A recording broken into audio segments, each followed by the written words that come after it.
Грандиозен ремонт предстои на малкия стадион Академик, който се намира до блоковете на БАН зад хотел Плиска. Дружеството Академика вече успя да приведе в отлично състояние сградата, в която има баскетболна зала, целогодишно работещ плувен басейн и модерен фитнес център. На 1 юли пък започва грандиозен ремонт на самия стадион. Ще бъдат изградени нови трибуни с най-модерно осветление, а полето ще е покрито с най-съвременната изкуствена трева, която отговаря на всички изисквания на ФИФА и може да се използва за срещи на най-високо ниво.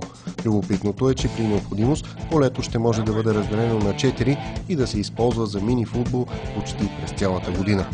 Предстоят и довършителни работи на външната фасада на сградата, която търпи най-сериозната си реконструкция от построяването си през 1961 година.